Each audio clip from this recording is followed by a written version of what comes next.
Hello, everyone. Thank you so much for coming today. I'm really excited to welcome you to the 2021 Climate Education Series.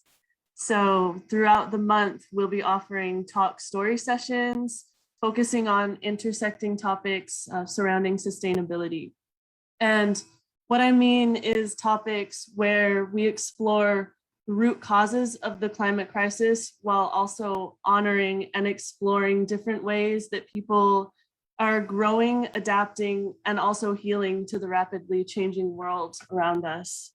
And I am super excited to welcome Presley Keʻalaanuhea Mook, who will be our speaker today. She's the founder of Pu'uhuluhulu University on Maunakea.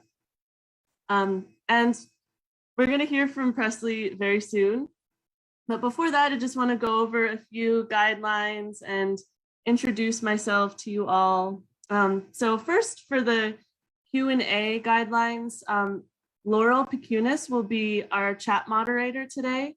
And if at any time you have any questions, please feel free to write them in the chat box. And at the end of the session, we'll go over all of those questions. So please, if at any moment you feel compelled to ask a question, we'll go over them all. So please ask. And before I send this over to Presley, I want to introduce myself to you as well. I'll be hosting today as well as the rest of the month for the different talk story sessions. So my name is Anya Benavides, and I'm here with you today from my home in Mountain View on top of the skinny ahupua'a of Waikahekaheki in the moku of Puna in Hawaii. And I also want to share a little piece of my origin story with you before we continue. And today I'm going to do that by sharing my name. So my first name, Anya, it actually came from a baby book, but it's pretty symbolic of my mixed settler European ancestry from my mom's side. It's mainly an Eastern European name, but I've heard it in a lot of places throughout Europe. My last name, Benavides, it connects me to my birth father's family, who immigrated to California from Mexico and Guatemala and likely other lands too. This name in particular reminds me of a long history of colonization and forced assimilation, as well as whispers of my grandparents speaking to me in Spanish when I was a baby. So I was born in California near the forest and moved to Hilo when I was a young girl with my mother. I've since found family here in many different ways. This place has nourished me as I grew, and it became the only place that I can call home. Growing up here has taught me a lot of things, but in the context of this series, it has taught me that most things are interwoven, and by protecting the land, we are protecting ourselves. So with that, we can go to the next slide. I want to invite everyone, and this is including myself, who is a settler to this land, to take just a moment, and this is just a moment with yourselves, not a moment to be written in the chat or even said out loud, but just a moment with yourselves to reflect on what we're actively doing to learn and support the Native Hawaiian community, as well as the lands that we're living on. We often see land acknowledgements, and they are very important. But today, I really want to invite everyone to reflect on what we can do beyond acknowledgement and beyond just acknowledging. So that's something that we can reflect on right now or throughout or even after the session, but I just wanted to bring a little light to that. And so with that, we can glide into today's topic, which is education. Education is so powerful, and it's used to both liberate and to oppress. Here in Hawaii and in surrounding lands, the colonial roots of education are directly connected to the Anthropocene. The continued extraction of natural resources and the learned entitlement that comes with taking something without consent. So I'm gonna quote one of my favorite educators, Paulo Freire, from Pedagogy of the Oppressed. He says, "There's no such thing as neutral education. education either functions as an instrument to bring about conformity or freedom. And I find a lot of truth in this. And today we are going to discuss a place where education was re-envisioned. And we'll hear this from the person who created this place of education. So without further ado, I want to welcome Presley Keʻalaanuhea a Mook. She is a kupa of Papakōlea, Oʻahu. She's currently an instructor of Hawaiian language at the University of Hawaiʻi at Mānoa, and she is the founder of Pu'uhuluhulu University at Maunakea.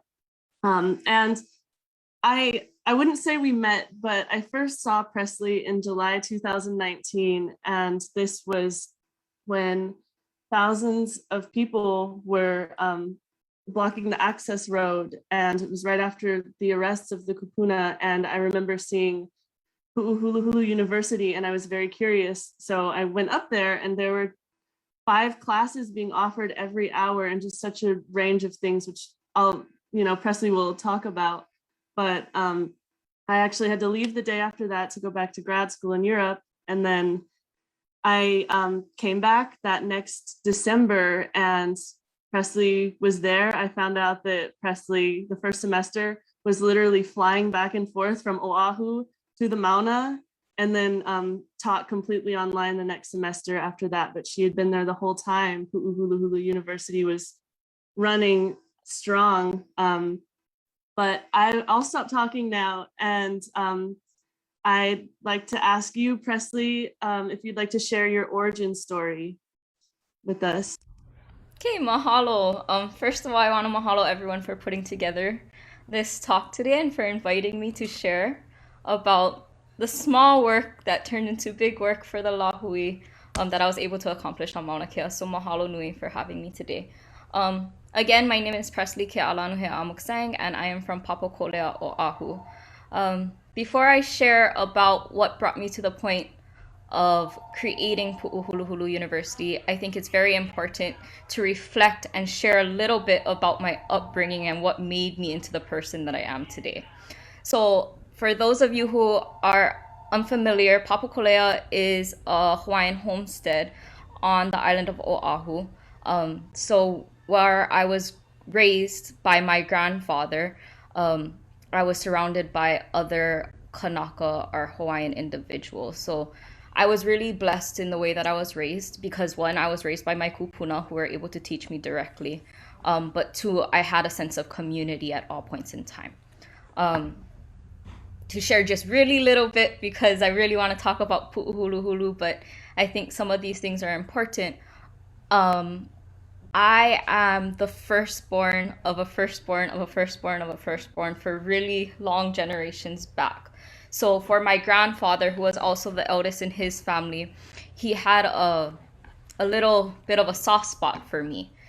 So while I was growing up, he used to take me with him to all the places that he liked to go to. And one of the things about my grandfather was he was a really huge nerd and he loved education. And one of his favorite things to do when I was younger was to work on genealogy. And the way that he worked on genealogy was working through our own family records, but also visiting the archives as frequently as possible. So I grew up around some form of this Western idea of education where you focus on research. But yeah, that's me. I'm Presley Amoksang. I was raised in Papakōlea my entire life, and unfortunately at the age of, I believe I was 14 years old, my grandfather passed away. And after he passed away, I realized there were some things that he wanted me to accomplish that I never really set out to do fully. And one of those things was to learn my language. So as soon as he passed away, when I was 14 years old, I started to venture into learning more things Hawaiian, and I focused my efforts more so on language rather than genealogy. And the way that I taught myself at first was I just read books in Hawaiian and I tried to figure it out. I read the dictionary, I read anything that he had on his shelf. By the time I graduated high school, I was very into that part of me and wanted to learn more. So I started my formal education in regards to Hawaiian language and history. So in 2008, you can see a bunch of my accolades here. I graduated from Kamehameha Kapalama, which taught me a little bit, but did not teach me enough. When I went to school at Kamehameha in that time, Hawaiian language was not required for all of its students. It was a school for Hawaiian individuals, but it didn't teach me enough about being Hawaiian. So my first real place that I started to learn about myself and my ancestors in formal settings, in a Western academic setting, was at UH Manoa. I started UH Manoa immediately after graduating from high school, and I eventually got my bachelor's in both Hawaiian Studies and Hawaiian Language in 2012. Immediately following, I enrolled in grad school and I got my master's in Hawaiian Language. It took me a little bit longer to graduate because I was teaching from the moment I got into grad school. I got hired as a graduate teaching assistant. So 6 years later, in 2018, I was able to graduate with my master's in Hawaiian Language. Throughout my time within the master's program, like I very briefly shared, I started teaching. So in 2012, I was hired as a GTA. And during my time as a GTA for those 3 years, I was teaching 2 sections of Hawaiian 100 as the primary instructor within the classroom. Immediately following that, I became a lecturer where my 2 classes got bumped up to 4 classes each semester. And then I graduated in 2018, which was amazing. So I finally became a full-time faculty member, and I am currently an instructor of Hawaiian language at UH Manoa, which I have been since 2018. Throughout that time, though, I knew that teaching within the university system wasn't enough and that I needed to round myself out a little bit more in regards to the Hawaiian community. So I tried to teach in other educational settings as well to help me to build my the way that I view education, which we'll talk about in a little bit. But throughout that time, while I was an instructor at UH Manoa, I was also a part-time teacher at immersion schools. I taught at Ke Kula Kaiopuni o Pu'uhuluhulu in 2014. I did summer programs through Napua No'eau in 2014 and 2015.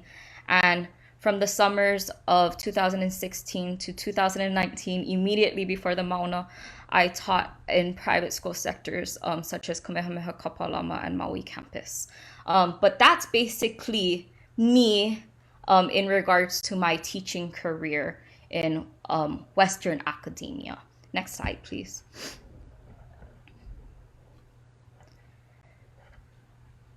So I shared with you guys a little bit that I was with my grandfather growing up, and he always, he had a soft spot for me, so he took me places, and I learned how to research in the archives from a young age, and I went to school, and I graduated high school, and I went straight into my bachelor's, and then I went straight into my master's, and I was teaching since then. So I've been in the Western academic setting for majority of my life. Since I was 4 years old, I never ever had a break. But when you go to school, and a lot of you here, because this is being hosted by the Office of Sustainability through UH, you'll notice that within a lot of the classes, especially within the humanities, you start to talk about a lot of theory. And as an academic and someone who was, again, I was raised by community, I understood that I needed to take those theories and put it into something so that I could help the people around me. So the first step that I took to kind of take what I was doing within the university setting outside, and that was outside of just school in general, was through something that I created with my friend Jenny Estrella called Hale Pili. So Hale Pili was I guess the easiest way to explain it would be a curriculum building group that started with creating Hawaiian curriculum for her children who were being homeschooled at that time. So for a really long time, I was focusing on Hale Pili, where I created workbooks, free worksheets, puppet shows for the community. And we created an app called Vai Vai, which talks about the water cycle. And that was fulfilling me for a really long time and making me feel like I was making a difference within my community and helping them more. Next slide. But it wasn't enough for me. So because I was kind of within the same type of school setting and focusing on education and creating curriculum and being a student or being a teacher, I always felt like I needed more.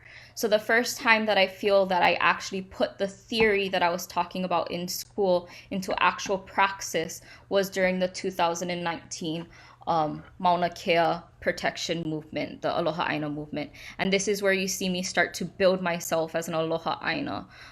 Next slide. Which is going to change me drastically, which is that term that we talked about on the Mauna a lot, which is hulihia. So during this time, I went, so just to rewind just a little bit, sorry.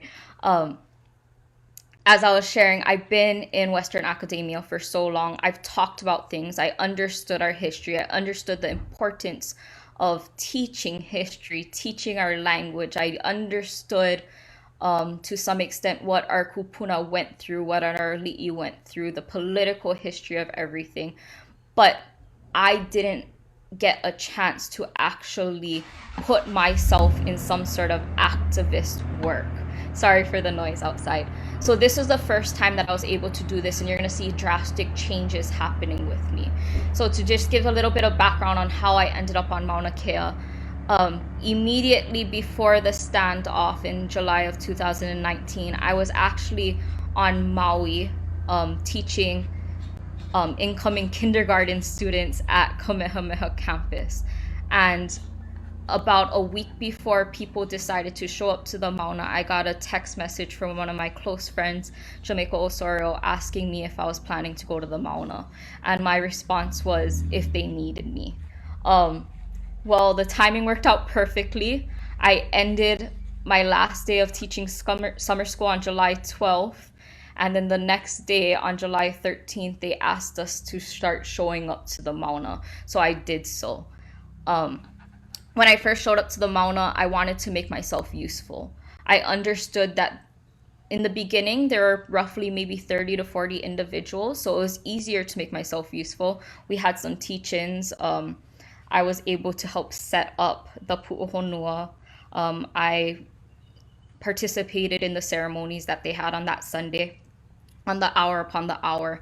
But on July 15th, which was the Monday, where 8 individuals chained themselves to the cattle guard, you started to see more people come. So we went from roughly 30 to 40 to a couple hundred. And then on the Wednesday, which was July 17th, the kupuna got arrested that day. And that's what kind of ignited that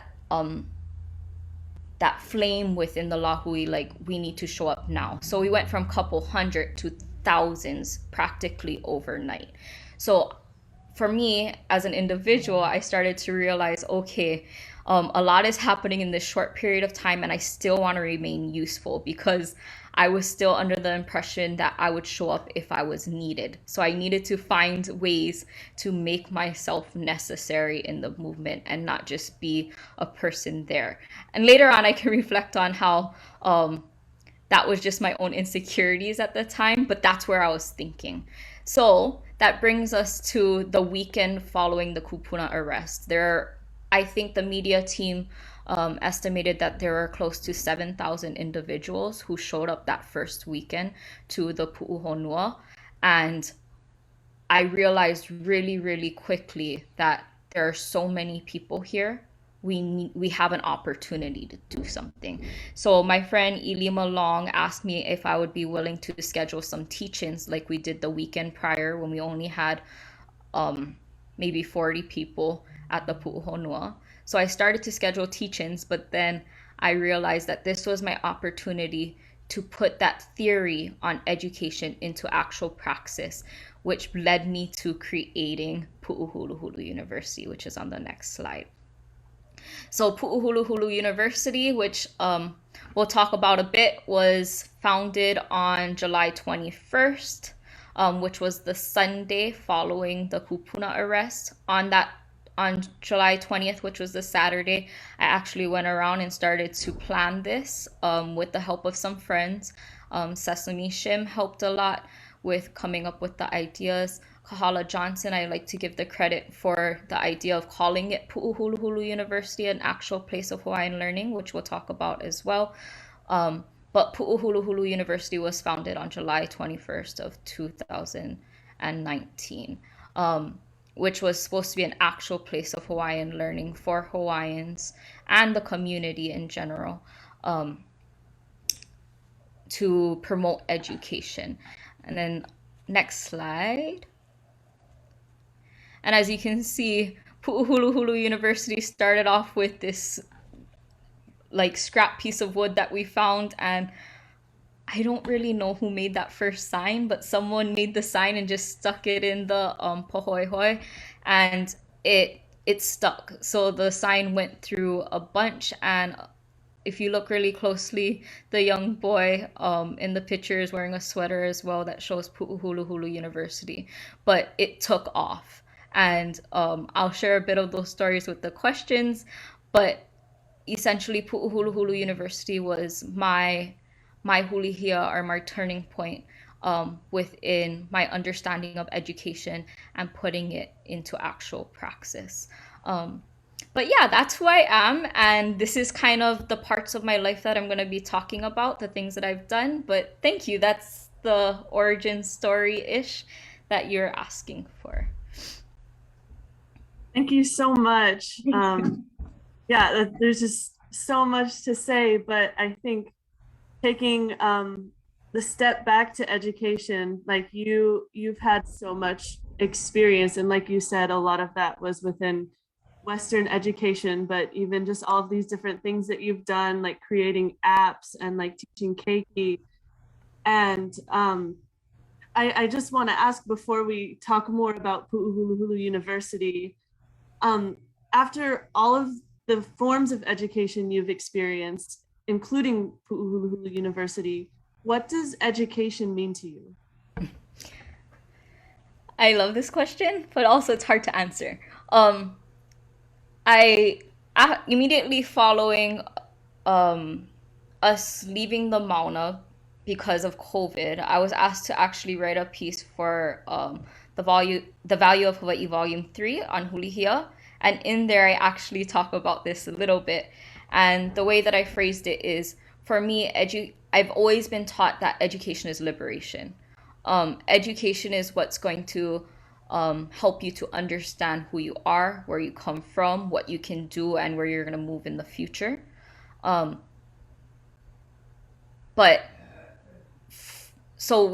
Understanding that education is liberation, and it's going to help you with those things. One thing that I've realized, because I shared that I was raised a lot by my grandfather, but just for a little bit further background, my grandfather's Hawaiian, but he married my grandmother, he met her in England and brought her home when she was 18. So I have a full English grandmother who's very proper. And then my mother is Japanese. So growing up, they always taught me education was important, but their definitions of education were a little bit different.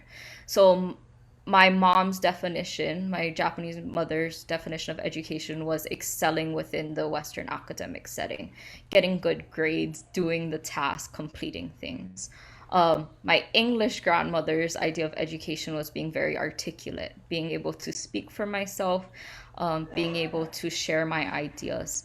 And then my father, who is very much similar to my grandfather's ideas of education, was being able to understand our histories and to share them and to learn from them. So for me, all of your experiences in life are education. And I think that's when I talk a little bit more about Pu'uhuluhulu University and my ideas behind it. I wanted to push that this space was for everyone because everyone is educated in some capacity and has knowledge to share. Hopefully that answered the question. Absolutely. And I think we're definitely on the same page with that. And that's super important. And that's also what I noticed just within the first day of watching what was happening at Pu'uhuluhulu University. So I'm I'm wondering if you'd like to share a little bit more about like the birth of the university and the process and also just the classes, like what was being offered, how was it working? Yes, of Who was course. teaching? Okay, so it's a story. So I very briefly shared during the my introduction that um it came out of opportunity and necessity, right? So the weekend before the masses showed up, when there were a few dozen of individuals in the Pu'uhonua, we did hold some workshops. And that's something that you see in activism, right? You go places and they hold workshops so that you can learn about what's happening or to share things.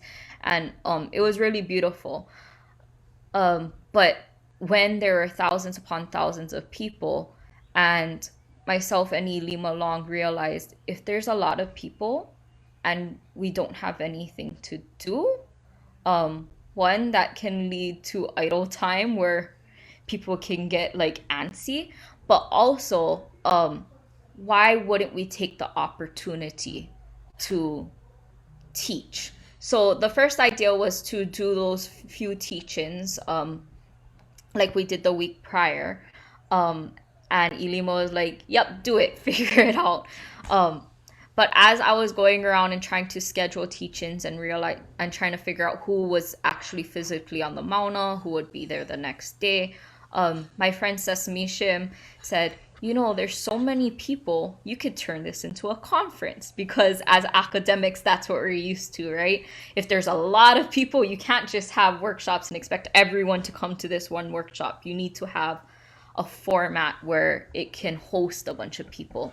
So I was like, okay, yeah, of course I could do a workshop. Like we can do hour blocks with a bunch of people sharing.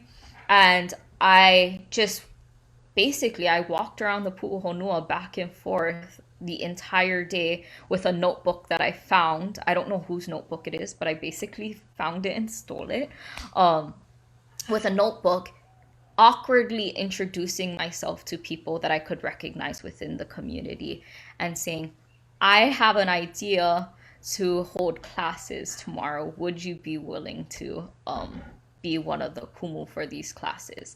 And some people told me, oh, maybe not. It's a little bit weird.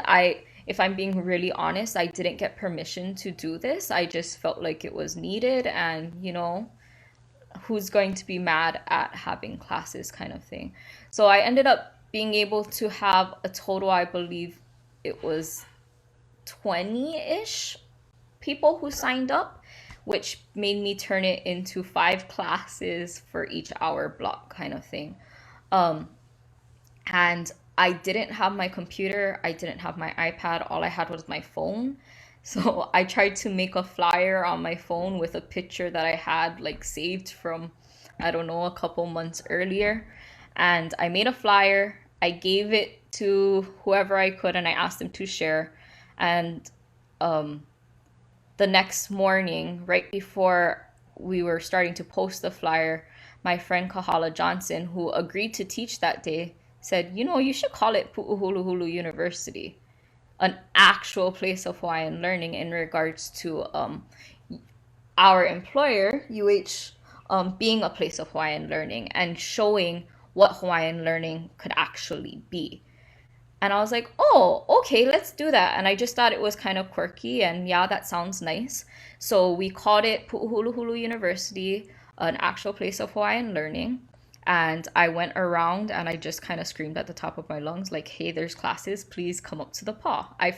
I found a bunch of sticks and cardboard, and a lot of the UH Manoa students just helped to, I think they got duct tape and wrote the numbers 1, 2, 3, 4, and 5, and just put it in the ground and put rocks around it. And I created these classrooms outside, and I just, by word of mouth, went around saying there's classes, hoping people would show up. A lot of people up there, more people started to follow. And I just got praises all day long about how beautiful that was. And wow, that was an opportunity and you took it. So because people loved it, because people were still showing up for Mauna, I didn't feel like I could stop. So I continued to schedule classes every day until the summer finished, until people started going back to school. And then it went down to 3 days a week. But essentially, that's how it happened, was we had the opportunity, and reflecting, I was like, I didn't really have the time to do something that big because I was teaching summer school at that time online. I was doing it through my phone because I wasn't planning to be on the Mauna for that long. I thought I was going to be there for 4 days. It ended up being 45 before I got on a plane for the first time. But I didn't have the time, but I knew that everything that I've talked about, everything that I tried to do before, for example, with Halepili, with the small homeschool, this was large scale and this would affect people within the community in a good way. And I couldn't let that opportunity slip. So that's how it was founded, kind of just talking with my friends. And if someone tells me to get something done, it's just going to happen. That's just how it goes. And I can get really hyper focused on things, and I focused all my energies from that point forward on the education aspect of the Maunakea movement.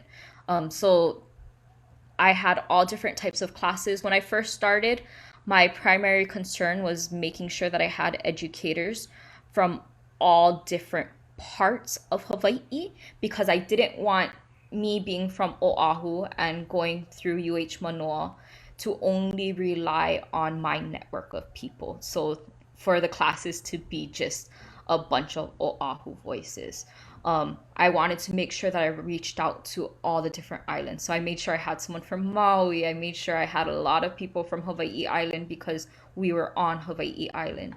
Another thing that I wanted to focus on in the beginning was, because language is really important to me, each hour block I had a language course, so that people who haven't had the opportunity to learn their language but are interested, or even people who are just allies and want to learn about the place that they're in, would be given the opportunity to learn about language. So that was my focus in the beginning, but it started to grow and expand.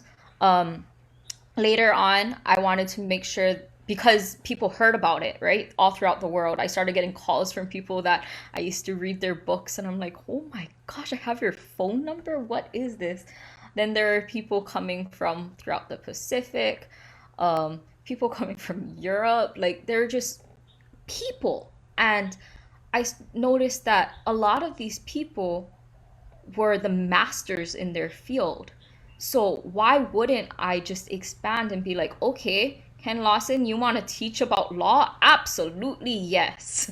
Oh, this professor from Waikato and all of their friends want to teach about Maori language and education and history? Absolutely, yes. This is an opportunity that we'll never be able to get. I started to open up the way that I saw who I would ask to teach. So it was people from all throughout the world, not just Hawaii. It was not just Hawaii focused. One day I decided to have a day of just scientists. So we had people who worked in the ocean, people who worked on land, people who looked at the skies. It was just a bunch of scientists. I had one day where I realized that when we look at our history in regards to education, I like to look at the literacy movement, because if you don't know what happened in the mid 1800s, Hawaiians went through a huge literacy movement where we were in the 90 something percentile of individuals who are literate. And that's huge, especially for a group of people whose language was purely oral just a few decades before.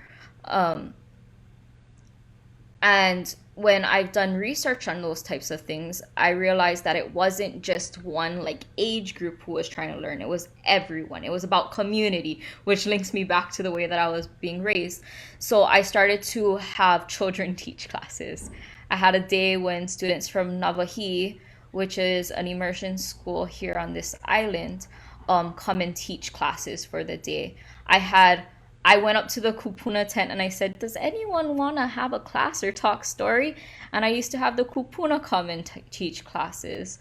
So it was all different age groups, people from all different backgrounds. But I think the most beautiful thing of it all was because I had that idea of building it similar to a conference, the outdoors classroom with 5 classes happening at the same time allowed people to join at any time without feeling like they were intruding on spaces. They could participate in the ways that they felt comfortable, but also you could see like all the generations in one single class.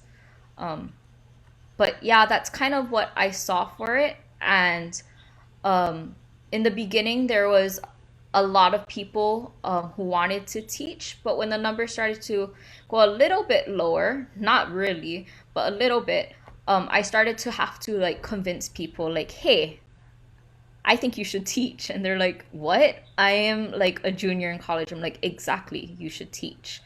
Um, but yeah, that's kind of what it was. Hopefully, I didn't go too far on a tangent with that.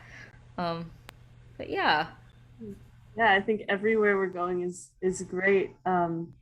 And it's just making me remember when I was there because I spent a majority of my time there when there were a lot less people. So I think even from like 40 to 70 or something like that. I'm not really good with numbers, but there were a lot less people because it was, you know, in that time where people that needed to rest could go take a break. And um, I remember just even from when I was there, just hearing the stories about the classes that people had taken, or even some of the classes that I went to. And in the month I was there, like I remember an uncle came and he came with some water protectors and they talked about Standing Rock and shared their experiences and were connecting the sacredness of different water sources. And you did kind of answer this already, but just in case you have anything else to say about this, how would you say Pu'uhuluhulu University was different than other places of education or just experiences with education that you've had throughout your life? Because I know a lot of people will probably be listening to this too that weren't there or that have spent most of their time in Western academic settings. Yeah. Before I answer that question, I just want to give one little shout out to the media team on the Mauna because there are still a lot of those classes that were held that were recorded. And you can find them online on like Facebook pages such as Kanai Okana. They did a lot of work just so that people who couldn't physically go to the Mauna could learn as well. Um, but I think the way that it was different was nothing was forced, number one, yeah, which made you want to learn, want to share. But two, it was, we talk about place-based education a lot if you're in the educational setting.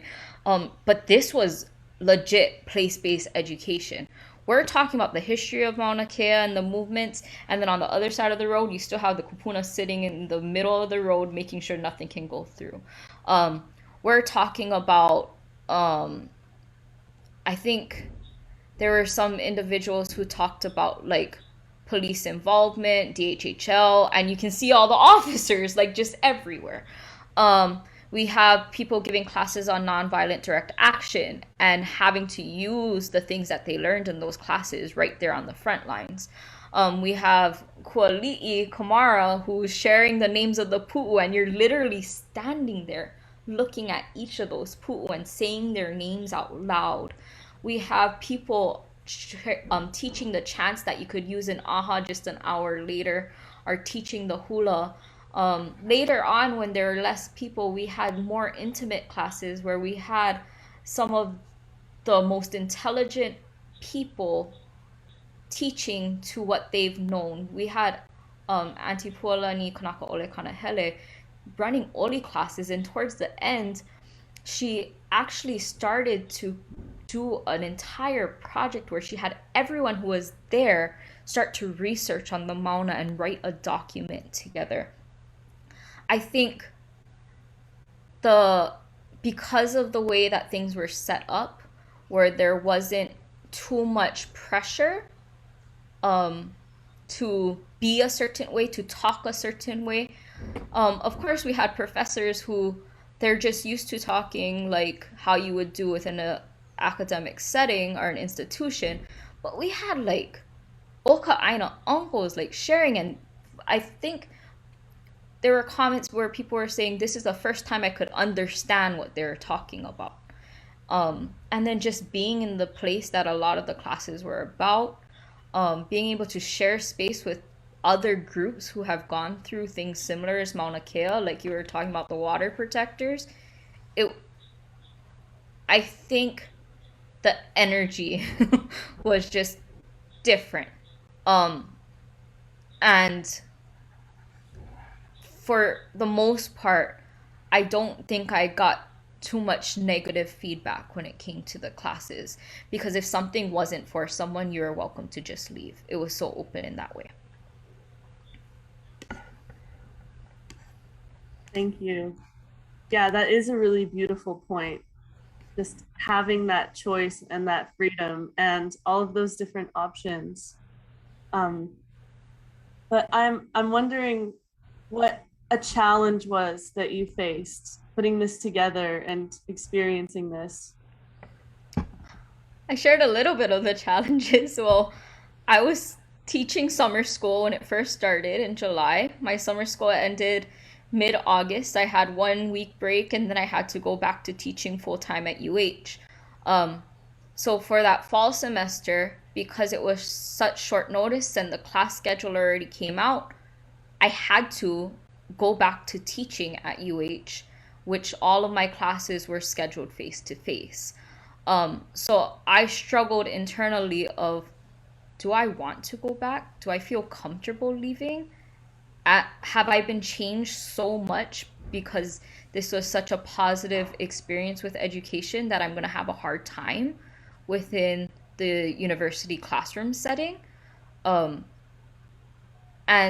that changed the instant that I walked into class on that first day when I went back to Oʻahu, and I had young Hawaiian boys, football players in my class, and the first thing they said to me is, "Oh, kumu kukia I Mauna," and I don't know them. This is the first time they've ever met me, and saying that I met you on the Mauna kind of thing, and realizing that, okay, there's those types of students where they can kind of understand me. We have some sort of connection in that aspect, but there are also students who probably wouldn't know anything about anything Hawaii in general, and I'm able to be the first voice that they hear in regards to the Hawaiian language and Hawaiian issues. So that was a struggle at first, and then I learned really quickly that I love them both for different reasons. Another struggle was the flying back and forth. Like, I'm very, very privileged, and I recognize my privilege that I was able to do these things. But I would fly out of Hilo on Monday nights, sleep, teach all day Tuesday, do office hours and grading all day Wednesday, teach all day Thursday, and go straight to the airport again to come back during that fall semester. So I don't think I noticed until it was done, but I was very tired. I was running on E. Other things that were a little bit difficult, I know that you had the sense of community being on the Mauna, and like you have your friends, and you're learning a lot, and it's an experience that I would never take back, and you never want to go away from it. But always being constantly reminded that you were on the front lines at all points in time, right? There were times where there were alerts given out where we were like, okay, if you have anything important, make sure that it's in a vehicle, or you don't know what's going to happen tomorrow. Is law enforcement going to do something? Um, Having to be aware of those types of things. And then, of course, being away from family for a really long time. Um, when I first went up, I went with some of my best friends, but they weren't able to stay as much as I was. So I had to build new community. That was a little bit difficult. Um, but I don't know if those challenges were so big that it would change me, because obviously I stayed the entire time. Some other challenges, of course, weather. Buying a brand new tent, having it for a month, and then having a storm come through, rip it through. Having to get a new one. Same thing with the university. If you look through pictures, you'll notice that when I first started, it was just out in the open. Then I had a few tent donations, so we had some tents in case it rained. But those tents broke, take them down, put them up, break again, take them down. It was like a constant kind of thing. Um, but yeah, it wasn't anything that was too difficult for me personally. Of course, everyone has different experiences. Um, but yeah, those were some of the harder times for me. I think the most difficult was having to build community and trust with people that you don't necessarily know. Um, but yeah, positives outweigh all of that. Yeah, yeah. I mean, and that's what we're going to transition into. I mean, it sounds like so many changes happening all at once, and also sacrifices that you made to be there. Um, and I remember when we were talking on the Mauna, how you were just talking about how proud you were. And I remember that conversation. So I'm wondering if there's a moment or just something you want to share about one of your proudest moments throughout this process. Yeah. Um, Everything that happened with Pu'uhuluhulu University makes me proud. Reflecting, I'm like, I didn't do that. And I tend to do this thing where I take away credit from myself and I give it to others, which I'm still going to do because everyone deserves credit. The university wouldn't have happened if people didn't agree to teach, if people didn't show up for classes, if people didn't make donations, if people didn't just send me like words of encouragement throughout the time. Um, but I think the thing that like touched me the most were those instances where you saw like the kupuna with the babies in the class and the young kids, and they're all learning the exact same thing. Of course, I have a soft spot for Hawaiian language. So when there are the Hawaiian language courses and hearing like a mom say the sentence and learn it, and then her like 8-year-old saying the same thing, that was just beautiful. I also absolutely loved AHA. I went to every single AHA that I was physically there for, because you could see people break out of their shells. You could see individuals who weren't given the opportunity to learn these things growing up finally like feel comfortable enough and be like, I can do this too. I'm important too. My sweat, my energy, everything that I'm putting in is just as important as anyone else's. I loved seeing the community. Loved seeing the age groups working together, the different types of people, people from different backgrounds. That was just absolutely beautiful and breathtaking. Um, for myself and looking at myself, I did things that I would have never done. Um, Being in a place where I don't know anyone, um, and don't have a safety net, that's hard for me to do. I'm also an introvert, so having to be around people all the time, and you know, even though I tried to shy away from the limelight, people were able to recognize me, and they're like, "Hey, Chancellor!" I'm like, "Oh no," and having to hold conversations with people, which they're beautiful conversations, but that's just not my norm. And then the biggest thing that changed me was actually getting up and dancing, because um, people are shocked when I say this, but I wasn't raised doing those things. I never danced. Um, Chant, of course, because I took Hawaiian language courses, and that's just everything that I do. So that wasn't as foreign, but actually physically moving my body and learning these things, that was different. And like I shared before, if I'm going to do something, I'm going to give it my all, and I did. So I'm really proud of myself for doing that, because it's helped me and it's like taught me so much and made me a more well-rounded person. But yeah, mostly just community, I guess, is the most beautiful thing. It sounds like liberation to me, Mm-hmm. not just of you, but of, the Lahui. And I think that's amazing. And I think you've already answered this, but I guess taking it even outside the university, like what does inclusive education look like? Yeah. So I think I did kind of touch upon this, like where I talked about the different age groups, people from different backgrounds. Um, but for me, it's just understanding that thing that I talked about in the beginning, that all of us, like our definition of education, usually when you hear the word education, you think of Western schooling, right? I think that if you're able to broaden your perspective on what education means and recognize that understanding the soil and how to plant outside is education too. Understanding the currents and how that's going to affect fishing, that's education. Understanding how to build a house is education. Understanding how to read books in your history, that's education. Everything that you know is education. Everything that you have is knowledge. So therefore, we are all educators if we just share those things.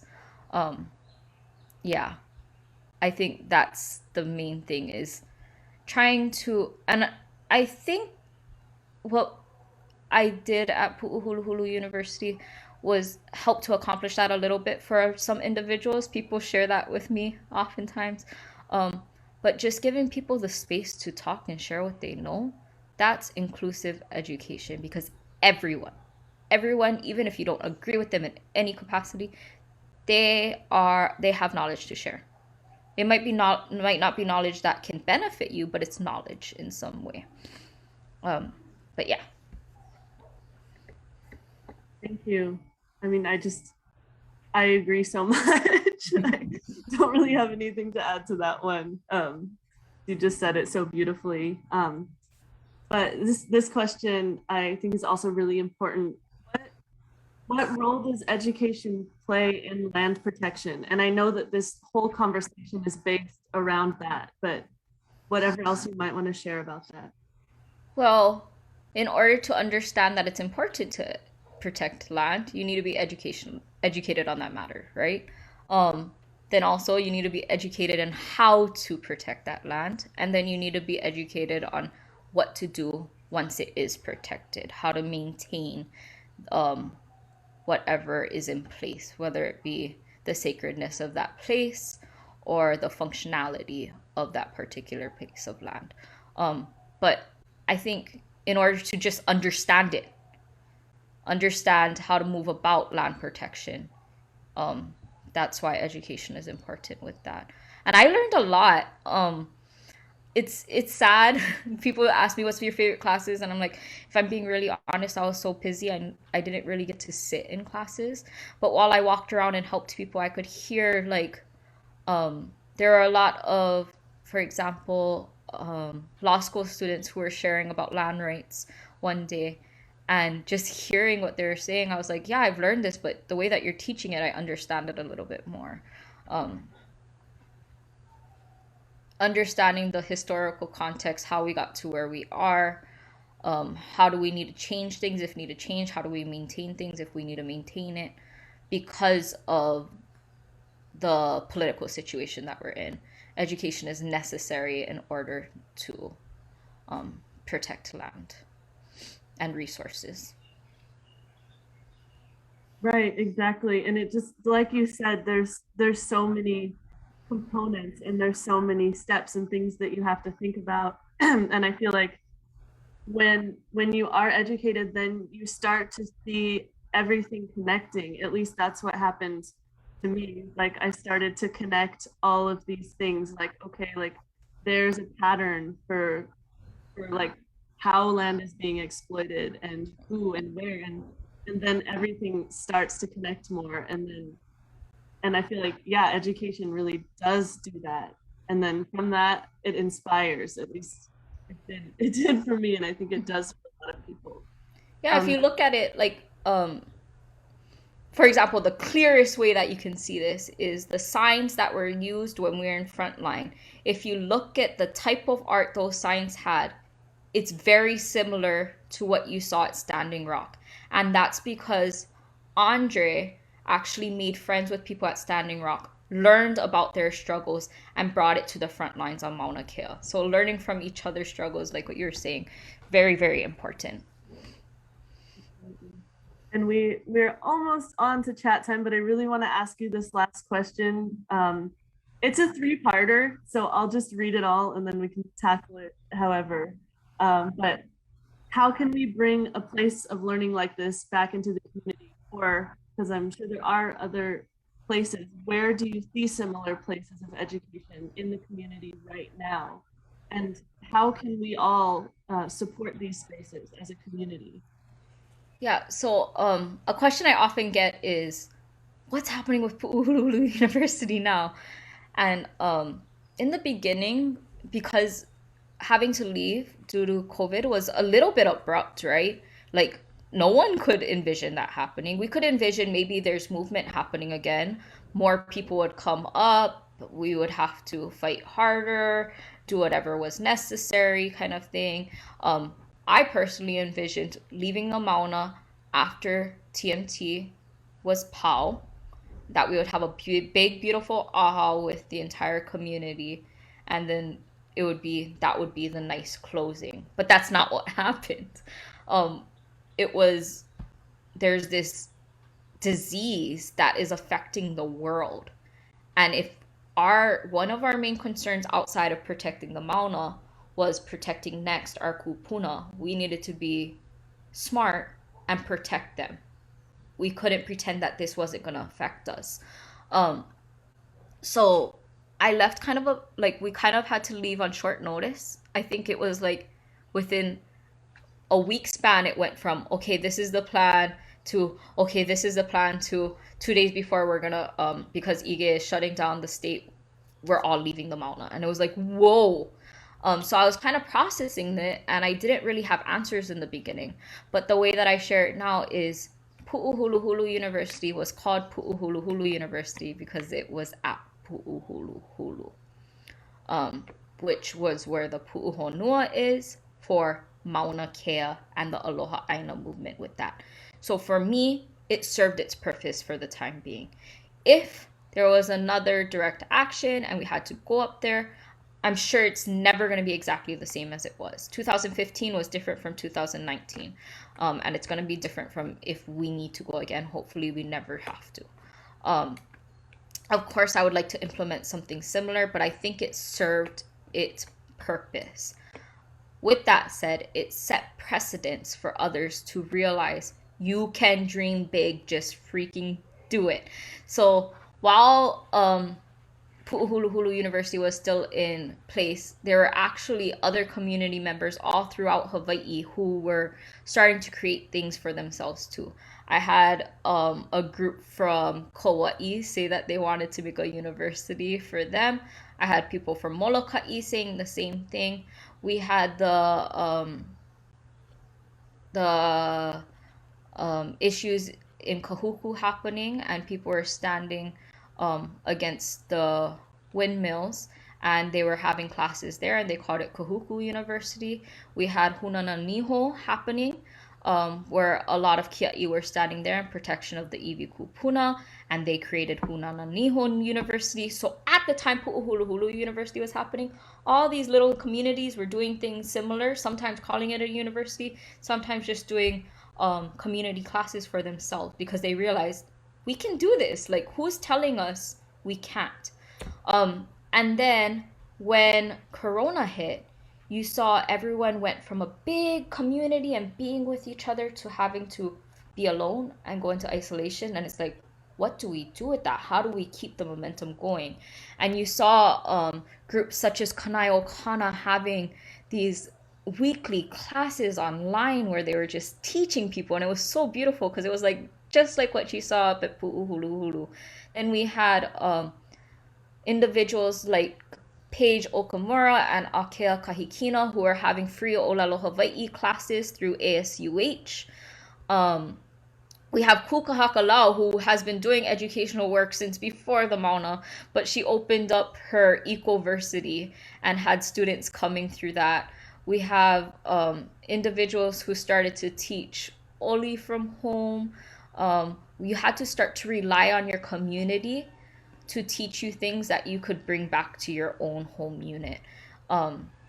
So I think Pu'uhuluhulu University, because it was so huge and because so many people were able to experience it, they were able to take what worked for them and bring it back to their smaller communities or homes, which I think makes me feel comfortable that it served its entire purpose. I hope that answered it.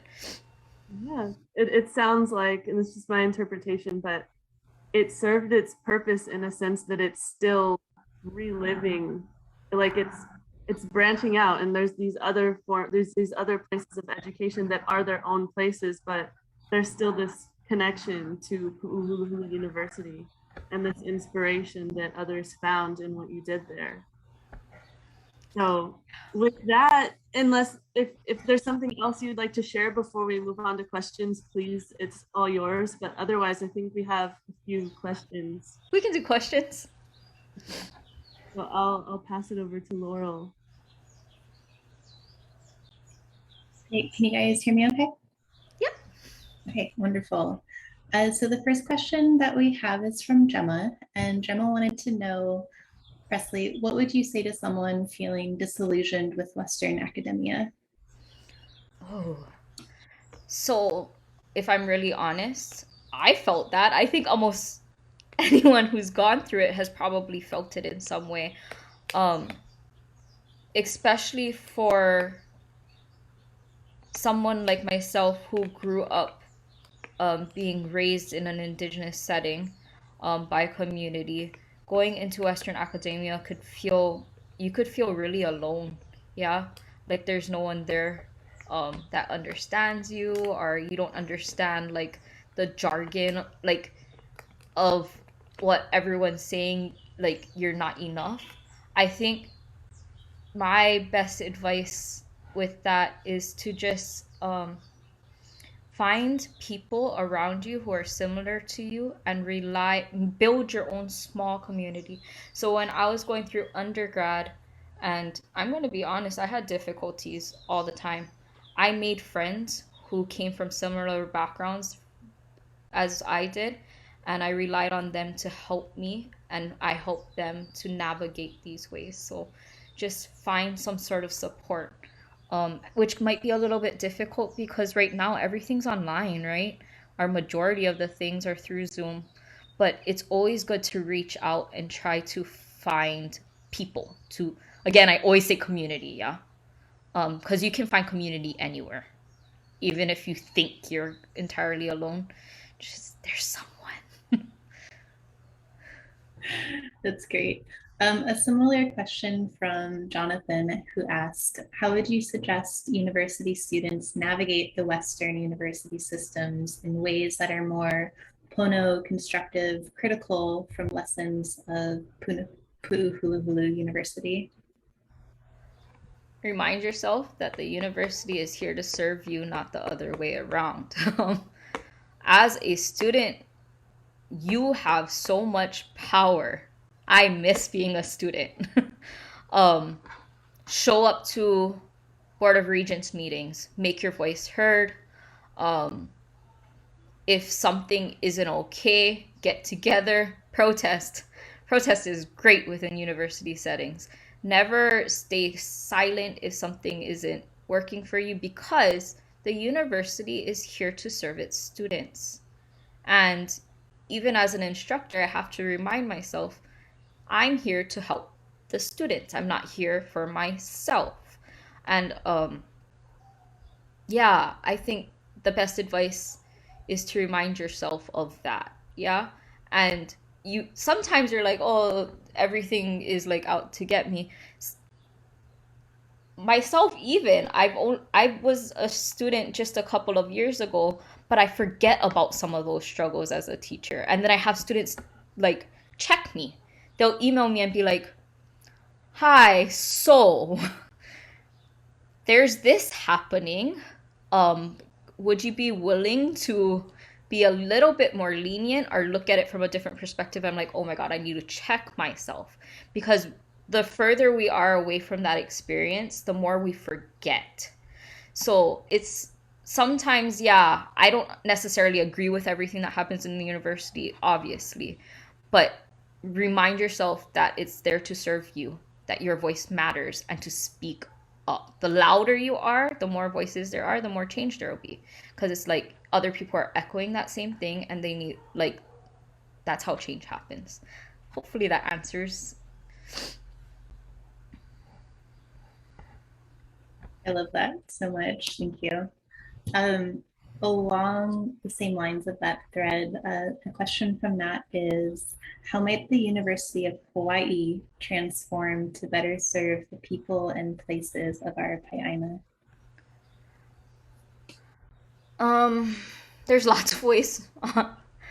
And I'm not going to be the person that critiques everything that the university does, right?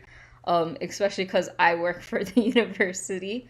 But I think there are ways that we can ask them to be better stewards of this place. To recognize, for example, one simple step would be to recognize different programs that do this work.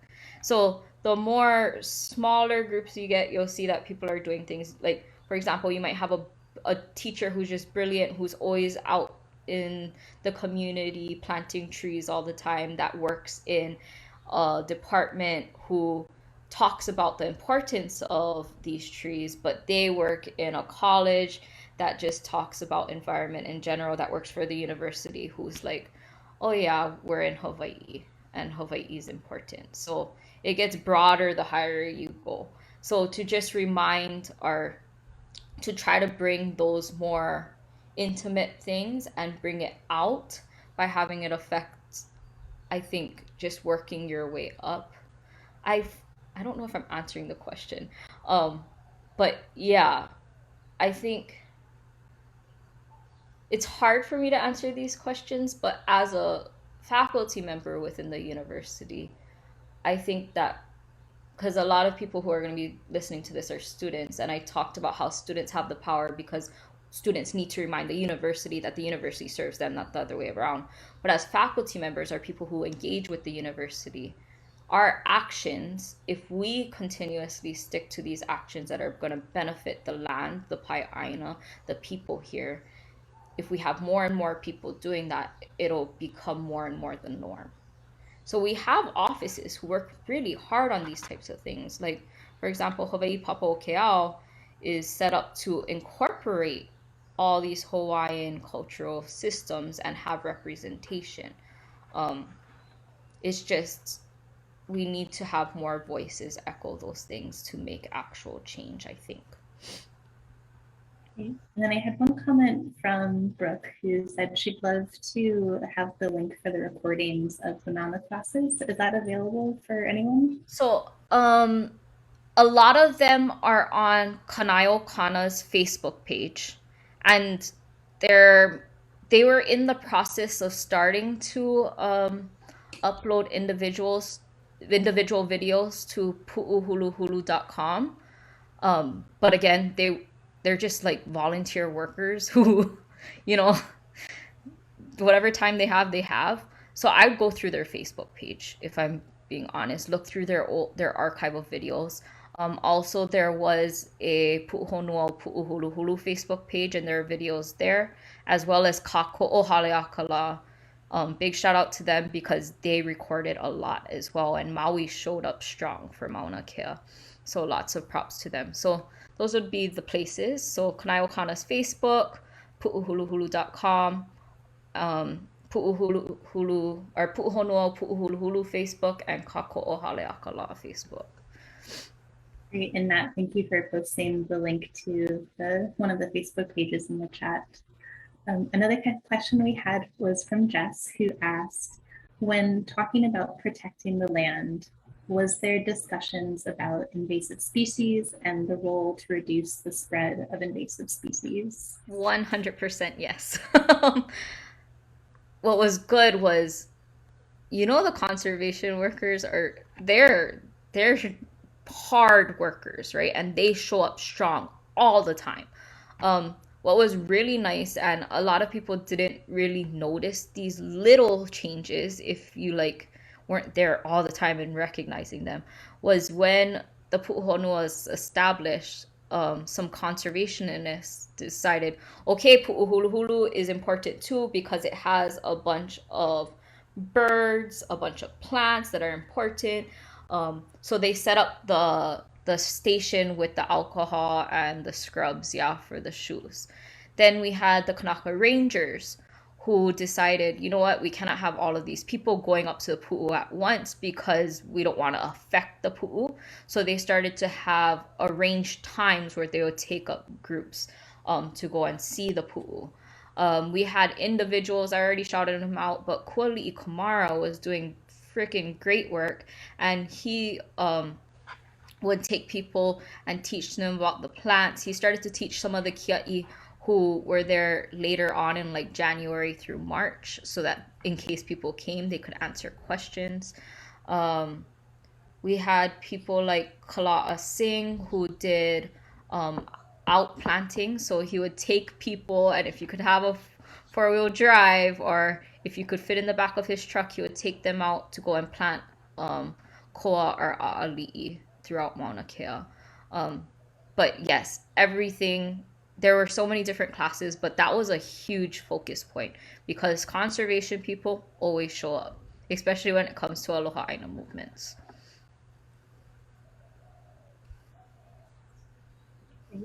Another question, this comes from Brooke, who asked, do you still see collaboration and creativity happening with the people who are involved in the Mauna movement? And have you seen any other projects kind of evolve because of that movement? Yeah. So as I shared, Kanaiokana was doing a bunch of free classes. A lot of those people were on the Mauna. A lot of the media team, and I don't know how comfortable they feel with me giving their names and stuff, they worked so hard and they're still working so hard. We have other individuals like Mahina Paishan, who she's constantly doing things for the community still. Auntie Pua ended up finishing that document so that she could talk about the importance of Maunakea in general. I don't think anything ever stopped. Individuals continue to teach, continue to do the work. You see them collaborating in smaller groups, not on such a big scale, but I don't think anything ever stopped. It just grew, and it grew in smaller pockets of community. Thank you, John. What was the most unexpected lesson for you that was taught at Pu'uhuluhulu University class? Oh, like I shared, I couldn't really sit in the classes, if I'm being honest, because I was busy. If anyone saw me in the beginning, it was I'm very short, so I'm tiny. I'm walking around with a notebook and taking notes. And then eventually someone was able to bring my iPad from Oʻahu. So I was just walking around with my iPad, taking notes, writing down numbers, scheduling things, organizing. So from the classes, I'm not sure. But from just the experience in general, I think I learned how to trust a lot more, to be open, because I was forced to be around people that I wouldn't necessarily choose to be around all the time, and I learned things from them. So I think that's the biggest lesson that I had, is to be more open to learn from people.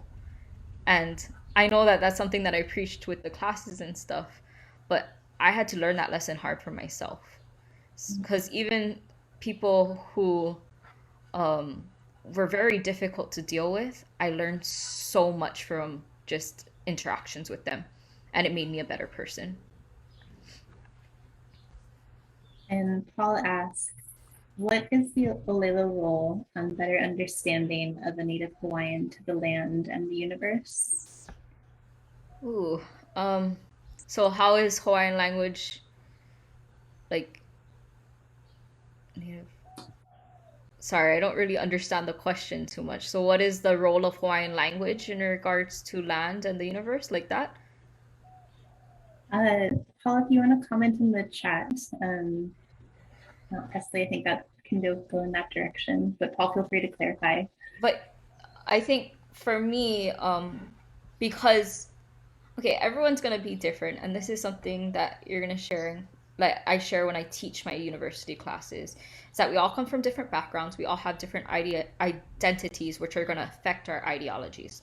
So for people who are either Hawaiian, are born and raised here, or live here in Hawaii, Hawaii is gonna become some part of their important focus of life, some big part of your identity, because you are here on this land, and this land is going to be the land that's feeding you. You're drinking its waters. You're experiencing everything that's here.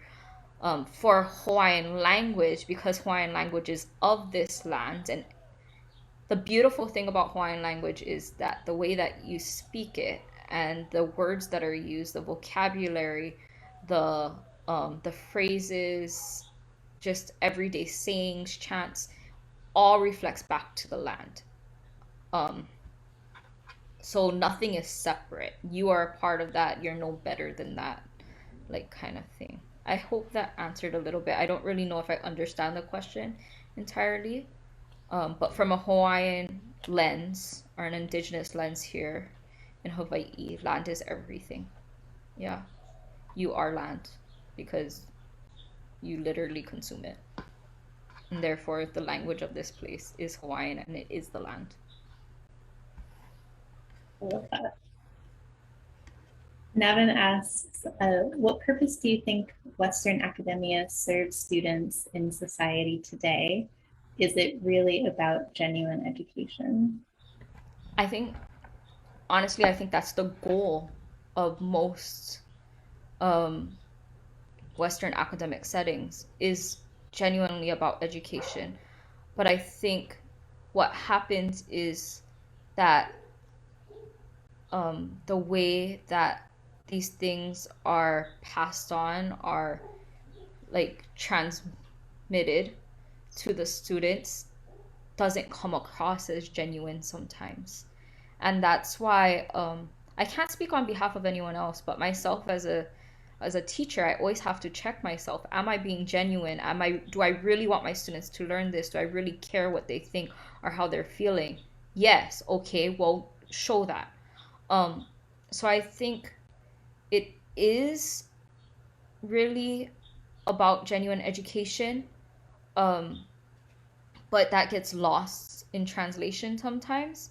But I think the purpose that Western academia serves for its students is, people, and I think this is happening a lot more frequently now because it's easier. Like, education is at our fingertips, right? We have the internet. It's easier to research things.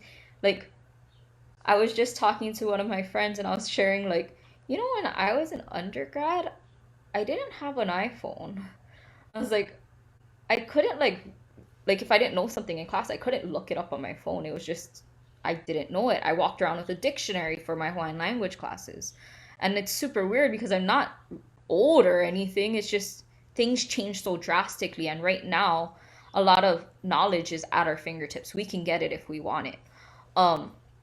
Which makes it like, oh, so if I can teach myself this, why do I need to go through Western academia to learn these things? And the way that I share with people, because I think Western academia, even though there's so much flaws in it and I want to change it and I want to turn it on its head and make it hulihia and just rewrite everything, I think it's super important still. And that's because you're able to learn from people you wouldn't learn from otherwise. Our communities, no matter how big we build them, are really only so small. And this is an avenue to learn from people. Like, I think everything is kind of relating, but I shared on the Mauna, I learned from people I thought I never would. Same thing with academia. Um, Sometimes, like my degrees are in Hawaiian studies and Hawaiian language. Sometimes I randomly bring up facts and they're like, "How do you know that?" And I'm like, "Oh, from my oceanography course in 2010." I don't know, like that kind of thing. But yeah, I think for the most part, it is genuinely about education, but it gets lost in translation sometimes, which is why we all need to check ourselves. Thank you so much, everyone, for answering or for asking questions, and thank you, Presley, for answering them. I feel like this was a very beautiful discussion, and like when we came here today, like the question I was asking is how can exploring how education that centers Hawaiian learning looks through the story of Pu'uhuluhulu University. But I think through this, we've also seen like how it did create a Hawaiian place of learning, but how it created like a wide community sense of learning, and how that can also be, because like you said, everything is connected and there's so much that we can learn from others. I also see everything that you're saying as something that people somewhere else can learn from too, and then apply back to their places of education. So thank you so much. Before I see if you have anything else you'd like to say, I want to thank you for coming. I know that you're super busy and you're working on a lot right now, and it means a lot that you came to share this space right now. I also want to thank Navin Tagore Erwin, who basically just helped me organize this whole thing and has been super supportive and awesome. And Laurel Pecunis for helping me with all the tech things. This is my first time doing anything like this, so I was super nervous. And thank you to Matt Lynch for allowing me to, with everyone else, create this space. It's kind of like you said, nothing is done alone. And I can say that in the context of everything I'm doing too. Like, I didn't get anywhere that I am without all of these experiences, and that includes like meeting you on the Mauna. So I'm also very thankful for that. I want to acknowledge that and honor that before we leave. But just, I want to give it back to you one more time before we finish up, and ask if there's any kind of final closing thought that you want to share with everyone. I just want to say thank you guys again for this opportunity to share. It's nice to be able to reflect, especially with people who were able to experience some of the works that happened on the Mauna. So mahalo nui. So thank you all for this opportunity. And I just want to thank everyone who took the time to actually listen in to this story, and hopefully it affects you in some way that you can help with your educational pathways. And I just also want to thank all of the people who have educated me along the way, because I wouldn't be here without any of you guys. So mahalo nui, everyone. Yeah. Mahalo. So yeah, we'll be having more sessions coming. If you registered already, you'll be getting notifications for that. And if you attended this session today, you'll be getting a recorded video of this session. So please feel free to share with anyone who you think might be interested. And I hope that you all have a beautiful rest of your day.